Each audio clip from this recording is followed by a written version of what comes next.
اگر ہم آج سے نماز شروع کر دیں اور آج یہ عہد کروں، ہم پتہ کیا کرتے ہیں، نہیں اپنا کل سے تو نہیں، 15 شب برات آئے گی نا، پکی توبہ کر کے پھر نماز شروع کر دوں. اور کسی کے ذہن میں کل تو سنڈے ہے، کل کی وعدہ تو نہیں کر سکتے، لیکن منڈے سے انشاءاللہ نماز پڑھیں گے. کسی بھائی کے ذہن میں ہوتا ہے کہ نہیں جمعے کا دن افضل ہے، جمعے سے جب پڑھیں گے تو پھر مستقل پڑھتے رہیں گے. یہ ہم کس کو ٹائم دیتے ہیں؟ وہاں تو ہماری موت کے فیصلے ہو چکے ہیں اور ہم ایک دوسرے کو ٹائم دیتے پھر رہے ہیں. ہمیں تو خبر ہی نہیں ہے بڑی رات آ رہی ہے، فیصلے کی رات آنے والی ہے. حیرت ہوتی ہے کہ ہمارے وہاں فیصلے ہو چکے ہیں اور ہم یہ سوچتے پھر ہوتے ہیں کہ نہیں ابھی نہیں، پڑھ لیں گے ابھی. تو میرے دوستو آج ابھی سے عہد کر کے اٹھے کہ جنہوں نے آج عشاء نہیں پڑھی وہ جا کر عشاء پڑھیں گے. اب آواز نہیں آئی کہ ایسا نہ ہو کہ پڑھنی نہ پڑ جائے کہ ہمارے منہ سے کوئی نکل. اونچی آواز سے کہیں انشاءاللہ کہ جنہوں نے نہیں پڑھی وہ جا کر پڑھیں گے اور کل سے عہد کر کے اٹھیں کہ آج کے بعد ہماری نماز نہیں چھوٹے. ایسے ماحول سے وابستہ ہونے کا مقصد یہی ہوتا ہے. ہم آئے ہیں اتنی دیر سے بیٹھے، انہوں نے اتنی خوبصورت ماشاءاللہ بڑی محنت کے ساتھ محبت کے ساتھ اتنا بڑا اہتمام کیا کہ کوئی پیغام لے کے دے. کم سے کم اٹھے تو یہ عہد کر کے اٹھیں کہ آج کے بعد ہماری نماز نہ چھوٹے. پتہ نہیں کتنے دن باقی ہیں زندگی. اور میرے دوستو نوجوان بھائیوں، میرے کریم آقا صلی اللہ علیہ وسلم ایک مرتبہ عشاء میں تشریف لائے. صحابہ کرام رضوان اللہ تعالی علیہم اجمعین نے کھڑے ہو کر میرے محبوب کا استقبال کیا. کریم آقا صلی اللہ علیہ وسلم نے جب صحابہ کی محبتیں دیکھی، میرے کریم آقا صلی اللہ علیہ وسلم کو اپنے والدین یاد آ گئے. حضور کی آنکھیں برسنے لگی. میں بالکل مختصر یہ واقعہ اشارت عرض کر رہا ہوں، توجہ ذرا، اس سے بڑی بات سمجھانے کے لیے نہیں،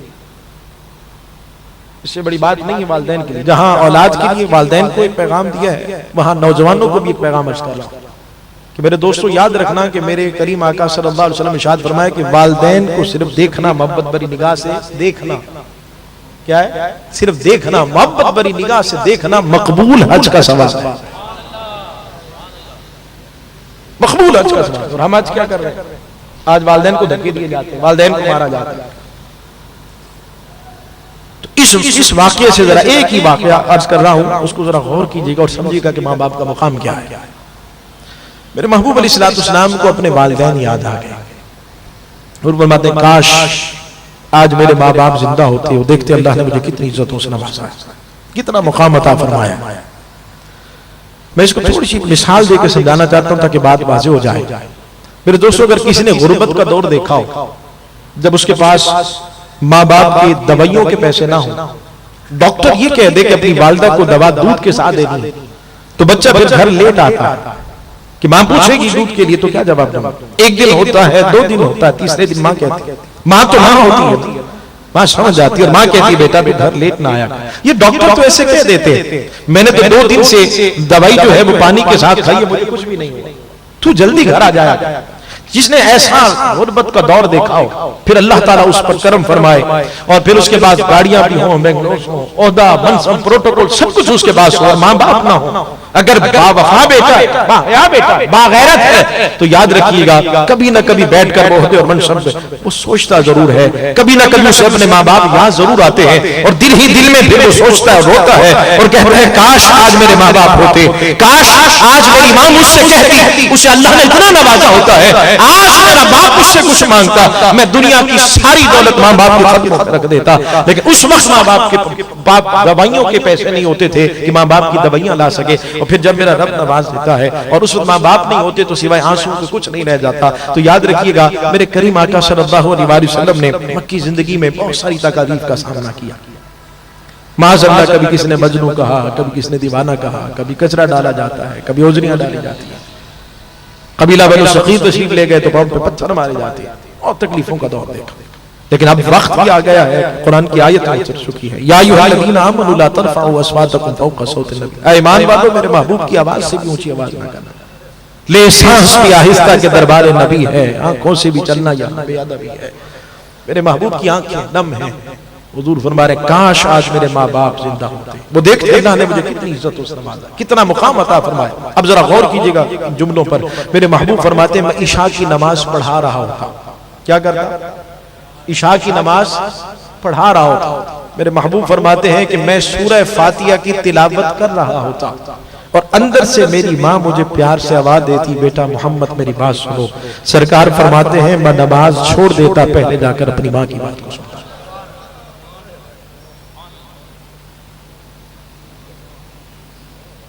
ہم چاہ کر بھی اپنے ماں باپ کو محبت نہیں دے سکتے جو ہم سے محبت کرتے ہیں، جو ہم سے پیار کرتے ہیں، وہ جو ہم سے محبت کرتے ہیں، ہم سے پیار کرتے ہیں۔ خدا اپنے ماں باپ سے محبت کریں، اپنے ماں باپ کی عزت کریں، یہی ہمارے لیے سب کچھ ہے۔ آج ہم نیکی کرتے ہیں اس لیے کہ ہمارا رب راضی ہو جائے اور جنت مل جائے، اور جنت ساتوں آسمانوں سے اوپر ہے، اور یہی جنت میرے کریم آقا صلی اللہ علیہ وسلم نے اٹھا کر تمہاری ماں کے قدموں کے نیچے رکھ دی۔ اب غور کرنا ہے کہ معافی مانگنے کی رات آ رہی ہے اور ایک رسمی میسج شروع ہو جائیں گے، پوسٹیں بننا شروع ہو جائیں گے فوری طور پر، ایک دوسرے کو ہم واٹس ایپ کریں گے، یار کوئی بات ہوئی تو معاف کر دینا، کبھی کچھ کہا، وہ ایک رسمی، پورا ایک رسمی میسج ہے، دل میں کوئی شرمندگی نہیں ہوتی، دل میں کوئی شرم نہیں ہوتی کہ ہم معافی مانگ رہے ہیں، بس ایک رسمی پوسٹ چلے گی، ایک رسمی میسج چلے گا۔ میرے دوستو، آج نماز پڑھنے والے بھی بہت ہیں، قرآن پڑھنے والے بھی بہت ہیں، آج عمرہ کرنے والے بھی بہت ہیں، اور آج اگر کمی ہے میرے دوستو تو اچھے اخلاق والوں کی کمی ہے، معاف کرنے والوں کی کمی ہے۔ اپنے اخلاق کو اچھا کریں، اپنے اخلاق کو اچھا یاد رکھیے گا۔ خاص طور پر میری مائیں بہنیں سنیں، میرے کریم آقا صلی اللہ علیہ وسلم کی بارگاہ میں عرض کی کہ یا رسول اللہ صلی اللہ علیہ وسلم، ایک عورت ہے، نماز پڑھتی ہے، تہجد پڑھتی ہے، عبادت کرتی ہے، وظائف پڑھتی ہے، تسبیح کرتی ہے، لیکن اس کا اخلاق اچھا نہیں ہے۔ سنا کچھ آپ نے؟ نماز پڑھتی ہے، تہجد پڑھتی ہے، وظائف پڑھتی ہے، تسبیح کرتی ہے، سب کچھ کرتی ہے۔ آج تو ہم ایک ہفتہ پورا اگر پنجگانہ نماز پڑھ لیتے ہیں تو ہم سیدھے منہ کسی سے بات نہیں کرتے کہ بھائی تو کون ہوتا ہے، فوراً ہمارے اندر آ جاتے ہیں، ہم نے تو بہت بڑا کام کر دیا۔ وہ سب کچھ کرتی ہے، غور کیجئے گا ان باتوں پر۔ میرے محبوب علیہ السلام کی بارگاہ میں عرض کی کہ یا رسول اللہ صلی اللہ علیہ وسلم، سب کچھ کرتی ہے لیکن اس کا اخلاق اچھا نہیں ہے۔ جب بھی وہ کسی سے بات کرتی ہے تو غصے سے بات کرتی ہے، تلخ لہجے میں بات کرتی ہے۔ میرے محبوب علیہ السلام نے فرمایا وہ جہنم میں جائے گی، اس کی نماز سے کوئی فائدہ نہیں۔ اب نماز تو پڑھتے ہیں، آپ کہیں گے ہم نے نماز کچھ ایسے، میرے ماشاءاللہ سارے تو نہیں ہوتے، نہیں ہم نماز تو پڑھتے ہیں، لیکن ہمارا اخلاق کیسا ہے؟ ہمارا لوگوں سے مرنے کے بعد یاد رکھنا، کوئی بھی آ کر یہ نہیں پوچھتا کہ بھائی صاحب کے بنگلے کتنے، بھائی صاحب کے پاس گاڑیاں کتنی تھی، بھائی صاحب نے دکانیں کتنی بنا رکھی، بھائی صاحب کی انکم کتنی، بینک بیلنس کتنا ہے، کوئی نہیں پوچھتا۔ آنے والا صرف اتنا کہتا ہے کہ اس کا چہرہ تو دکھاؤ، چہرے سے پتہ چلے گا حضور کا غلام ہے کہ نہیں ہے۔ اور پھر جو بات ہوتی ہے وہ اس کے کردار اور اخلاق کی بات ہوتی ہے کہ اس کا اخلاق کیسا تھا، زندگی میں اس نے لوگوں کے ساتھ اس کا رویہ کیسا تھا۔ تو دوستو اپنے اخلاق کو بہتر کریں، ضرورت اس بات کی ہے۔ ہمارا والدین کے ساتھ رویہ کیسا ہے، بہن بھائیوں کے ساتھ رویہ کیسا ہے، رشتہ داروں کے ساتھ رویہ کیسا ہے، اپنے دوستوں کے ساتھ معاملہ کیسا ہے۔ تو میرے دوستو، آج میں نے جس طرح عرض کیا ہے کہ آج نماز پڑھنے والے بھی ہیں، قرآن پڑھنے والے بھی ہیں، آج اخلاق کی کمی ہے یا معاف کرنے کی کمی؟ ہم میں سے معاف کرنے کو کوئی تیار نہیں، معافی سب مانگنا چاہتے ہیں۔ شب برات کی رات ہم سب رو کر معافی مانگیں گے اپنے رب کے حضور، لیکن ہم معاف نہیں کرنا چاہتے۔ ایک چھوٹی سی بات پر بھائی بھائی سے ناراض ہوتا ہے، قسمیں کھا لیتے ہیں ہمیں اب ایک دوسرے کے جنازے میں بھی نہیں جانا، بلکہ اپنے بچوں کو وصیت کر کے جاتے ہیں کہ اگر میں مر بھی جاؤں تو ہم نے اپنے چچا کے جنازے میں نہیں جانا۔ تو یہ کیسی محبت ہے؟ چھوٹی سی بات، میرے محبوب علیہ السلام کی بارگاہ میں شخص آیا، یہ سب کے لیے پیغام ہے، کیونکہ شعبان کی 15ویں شب بہت قریب ہے، عظیم رات آنے والی ہے میرے دوستو، اس سے قبل ہم نے اپنے دلوں کو صاف کرنا۔ میرے محبوب علیہ السلام کی بارگاہ میں سنت کیا رسول اللہ صلی اللہ علیہ وسلم، اگر کوئی شخص میرا غلام، میرے محتاط کام کرنے والا غلطی کرے تو میں کیا کروں؟ میرے محبوب علیہ السلام نے فرمایا اسے معاف کرو۔ کیا کرو؟ اونچی آواز سے عرض کیا رسول اللہ صلی اللہ علیہ وسلم، اگر وہ پھر غلطی کرے، حضور نے فرمایا پھر معاف کر۔ اس نے پھر عرض کیا رسول اللہ صلی اللہ علیہ وسلم، اگر پھر غلطی کرے، حضور نے فرمایا پھر معاف کر۔ سمجھانے کے لیے عرض کر رہا ہوں، اس نے کہا آخر کب تک، کتنی بار معاف کروں میں اسے؟ یہ بڑے قیمتی جملے ہیں۔ میرے کریم آقا صلی اللہ علیہ وسلم نے ارشاد فرمایا جب تک تیرا رب تیری غلطیوں کو معاف کر رہا ہے تو بھی اسے معاف کر دیا۔ آج ہم معافی کو مانگنا چاہتے ہیں، معاف کرنے کو تیار نہیں۔ ہم کس سے ناراض ہیں؟ خدا کے جا کر اسے منا لیں۔ اللہ نہ کرے کوئی ایسا شخص بھی اس محفل میں بیٹھا ہو جس کے ماں باپ اس سے ناراض ہیں۔ یاد رکھنا صحابی رسول ہے حضرت علقمہ رضی اللہ تعالیٰ عنہ، لیکن ماں ناراض ہے۔ میری اور آپ کی حیثیت کیا ہے؟ علماء سے پوچھئے، صحابی رسول ہے، صرف ماں ناراض تھی حضرت علقمہ سے، نمازیں کیا وہ نہیں پڑھتے تھے؟ صحابی رسول ہے، کیا ان کی تہجد چھوٹ جاتی تھی؟ وہ صحابی رسول ہے، اتنا مرتبہ رکھنے والے۔ حضرت علقمہ کی والدہ ان سے ناراض ہے، آخری وقت ہے اور ان کے لبوں پہ کلمہ جاری نہیں ہو رہا۔ ماں باپ ہی ہمارے لیے سب کچھ ہے. ماں باپ کی عزت کرے. ماں باپ سے خدا نہ کرے اگر کسی کے والدین ناراض ہیں ابھی جا کر ان کے قدموں میں گر کر اسے معافی مانگے. کسی کا بھائی ناراض ہے, بے ناراض ہے, رشتہ دار ہے, تو معافی مانگنے سے کوئی جھک نہیں جاتا, معافی مانگنے سے انسان کھڑا ہو جاتا ہے. تو آج کم سے کم یہ کر کے اٹھے کہ 15 شعبان قریب ہے اور بڑی رات آنے والی, اس سے قبل ہم نے دوسروں کو معاف کر دینا. میرے کریم آقا صلی اللہ علیہ وسلم نے مکی دور میں کتنی تکلیفیں اٹھائی. اس کے بعد جب فتح مکہ ہوا سب کافر کانپ رہے تھے, پتہ نہیں آج ہمارے ساتھ کیا معاملہ ہوگا. اگر کسی نے ستایا ہو پھر اس کے پاس عہدہ اور منصب آ جائے تو پھر ہمارا رویہ کیا ہوتا ہے. سب کافر کانپ رہے تھے. میرے محبوب نے پوچھا تم میرے بارے میں کیا گمان رکھتے ہو؟ سب نے کہا یا رسول اللہ صلی اللہ علیہ وسلم آپ کریم ہیں, کرم فرمائیں گے. حضور نے فرمایا جاؤ میں نے سب کو معاف کر دیا, میں نے سب کو معاف کر دیا. آج ہمارا رویہ کیسا ہے؟ آخری بات کہ میرے دوستو ہم سب کو مرنا ہے. ہم سب کو اونچی آواز سے ہوتا ہے. یہ جن دوستوں کے بغیر آج ہم کھانے نہیں کھاتے نا, یہ شاید پتہ نہیں ہمارے جنازے میں بھی آئیں گے کہ نہیں. میری باتیں شاید آپ کو کڑوی بھی لگ رہی ہوں گی اور ہے, لیکن بات حقیقت یہی ہے.